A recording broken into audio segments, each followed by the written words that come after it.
You can count how many laws were oppressive to this group versus how many laws were oppressive to this group.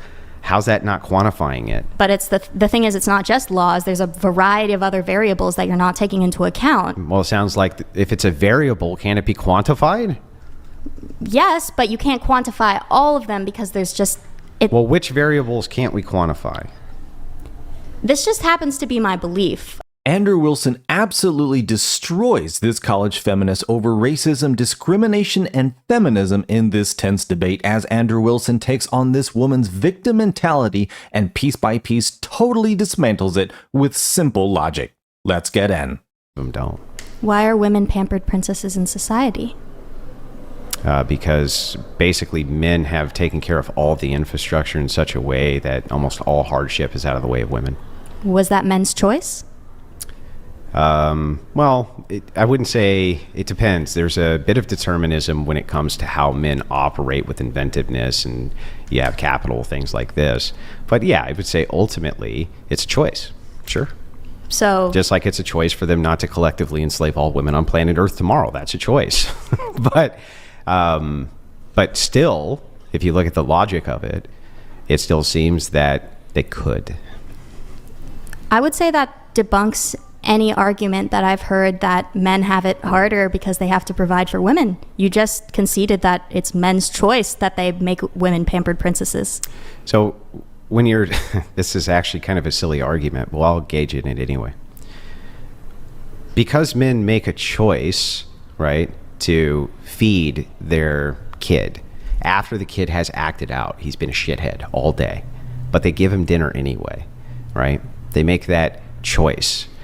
Did they do something bad by doing that? By feeding their kid even after the kid was a shithead all day? No, but they did. No, I'm just going to say no. No, they didn't do anything wrong. They should, right, actually feed that kid at the end of the day, right? Yes. Even though the kid did all sorts of shit they weren't supposed to do? Yes. Yeah, because that's a moral imperative that they feed the kid, right? So in this particular case, there can be all sorts of terrible, horrible female behavior, but that doesn't mean that virtuous men would just let them go out and die. That seems absurd on its face. But not only that, most men aren't looking at it in the way that we're discussing it, where we're talking about infrastructure being a necessary facilitation for women's rights to begin with, which are men doing it. They just naturally gravitate to those jobs. They don't even think about the entailment, that women benefit from this infrastructure. They don't even think of it that way. Okay, so you're saying it's a moral obligation for them to be merciful towards women and pamper them even when they're disobedient? That doesn't mean to equalize them any more than they would a child. Were you going to say something? Well, I have a question, unless you guys want to continue on this thread. I had something I wanted to say. Oh, okay, then go ahead. Okay, go ahead, Brian. Wait, can you repeat what you just said? I'm sorry. I don't remember now. Darn. It's okay, just ask. Okay. Well, I mean, just moving things forward a little bit here. You described yourself on the show as a black feminist. Can you explain that? I might not. That was trolling. Come on. I might not have used it completely in the correct way that it's meant to be. I'm basically just an intersectional feminist.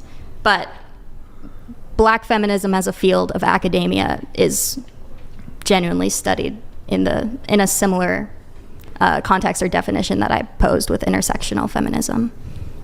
It's just, I'd say it's more prioritized on the oppression of black women rather than other races. So can you tell me, you're a practicing intersectionalist? Yes. Okay. So can you tell me which is more oppressed? A black lesbian or a Native American homosexual male? You can't quantify oppression. Then I don't understand. What is intersectionality? It's understanding the multiple cleavages that make up a person's identity in society. Cleavages?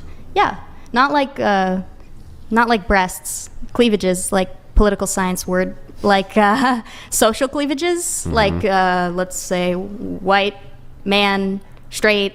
Those are all different cleavages. So, but just so that we're clear, blacks are not as oppressed as whites, Or, I'm sorry, whites are not as oppressed as blacks, right?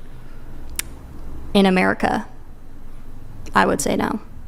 Whites are not as oppressed as black people in America? In America, yes. Okay, so just so we're clear, inside the United States, black people are oppressed more than white people. Yes. Okay, but I thought you just said that you could not quantify oppression. Yeah, saying something is more than the other doesn't mean you can quantify it. So then how the hell do you know it's true if it can't be quantified? Yeah, exactly what Andrew Wilson said. If you can't quantify it, how do you know which one's more? In other words, you can't prove it. Like if someone's going to ask you if this is heavier, if this is not, if this is longer, if this is whatever, you have to have some sort of metric, some sort of system, some sort of way to be able to prove that. And that's what feminism does not offer. Everything is this malleable ball of goo, the intersectionality, whatever, trans, whatever, but there's no objective reality. In other words, you can't prove what you're saying unless you can quantify it. That's something that all of these college feminists fail to realize. Just the same way you have to be able to prove it in court or prove it in math. You got to be able to prove it somehow. But let me know in the comments if you think you can prove something without being able to quantify it, and hit that like button, helps the algorithm. I appreciate it, and let's get back in. A lot of things can't be quantified. They're abstractions. It's based on someone's feelings, how oppressed they are.